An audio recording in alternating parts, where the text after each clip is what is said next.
I think I did a little bit of entrepreneurship, but I'm back to being a content creator and I want to stay here. I'm really enjoying this now. Wow. Yeah. Bro, get out. Please get out. It's mentally hard. It's horrible in some ways, but it's also beautiful in some ways because I think over the course of my 20s, my priorities have changed a lot and I'm really enjoying the work I do because it's truly not feeling like work. It does feel like spending a lot of hours creating that many podcasts and that much content.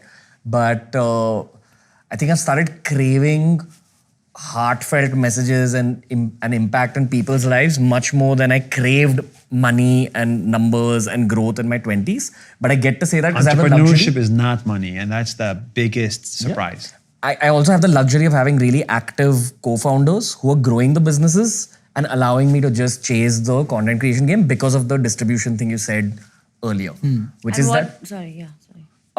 The easier way of saying that is if you're more famous, you reach out to more people, you can sell your product to more people eventually, which we're seeing with all the businesses that are being built out anyway. But I'm going to say something controversial. Sure. At some point, you will not get more famous. At some point, you will saturate every single person in India that could potentially like you. Yeah. Then you'll have this amazing and sad decline. And then the platforms want to show a different face, a different podcast, a different name. And then, what do you do then? So, I mean, I try... Sorry, are you fun at parties? See, that is why I had a drink when I saw it.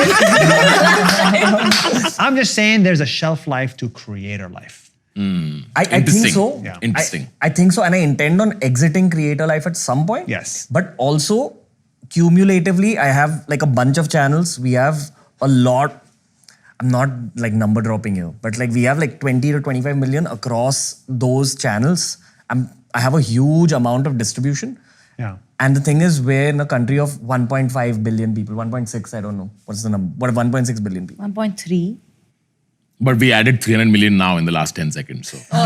You never really know. You never have an exact Your number. rounding error, the whole population is 1.5 for the sake of conversation. What is 25 million people in front of 1.5 billion people to capture? And I've got these 25 million people over the last 8 years.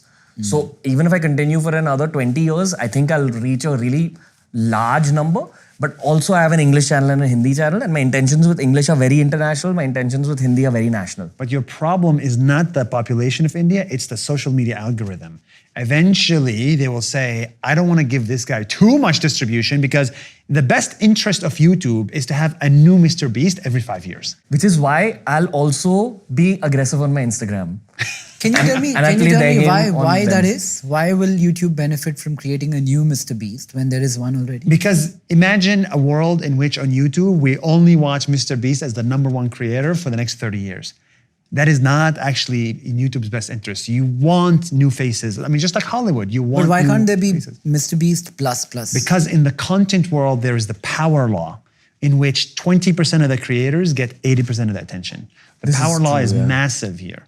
So it's not like everybody gets 1 million views. Are you hell happy? No, it's like if one person is slightly more engaging, they'll get 10 times more than the one next to them. Except I think like it's not as sinister as if you just take this clip out of context. It's like Susan Wojcicki sitting down and it's like, enough of Mr. Beast now. Neil Mohan. Yeah, Neil Mohan. Neil, yeah. Love you, Neil. It's not as sinister as that sound. It's just what happens is that, look, all platforms at the end of the day, digital platforms are trying to grab eyeballs from other platforms. So they all eventually tweak their algorithm just a little bit.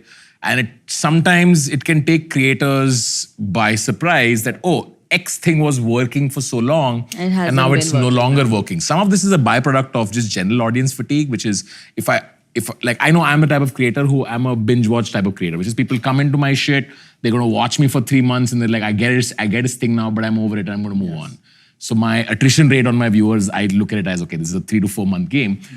And that can take creators by surprise. And in the 10 years that I've, 10, 12 years that I've been around, and there have been, we call them batches of creators. Like there are creators who come in batches and then, 4 years later, you got to reinvent yourself or else the next batch will take over, so on and so forth. But so let me be the bad guy and sound the alarm to everybody listening and watching this podcast, which is, guys, you must plan and engineer your exit plan. When you make it big as a content creator, 100%. because no one sees the decline because you're not getting the views. The decline is oftentimes very lonely. No one has seen the decline of like the Hollywood celebrities, but you just haven't seen them in movies. Yeah. But you totally forgot about them. Yeah. So you must always get an exit plan, which I believe should be either entrepreneurship or acting or books or whatever.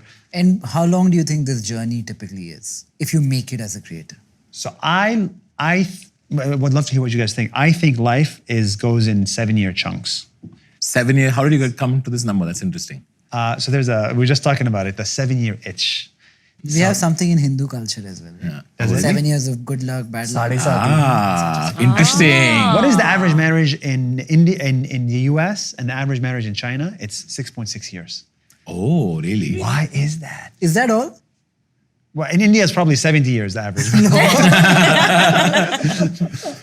Why are people still getting married then? Nikhil, we're not going to discuss personal problems now. Well, I'm trying to say your taste buds even change. Your cells in your body change every 7 years. What kind of taste buds? Somebody told me this, don't quote me on this, but every cell in your body changes every 7 years. How long did you and Aline date? 7 years! No wonder you're so confident with the numbers. Whose taste buds changed? Interesting. Yeah, that's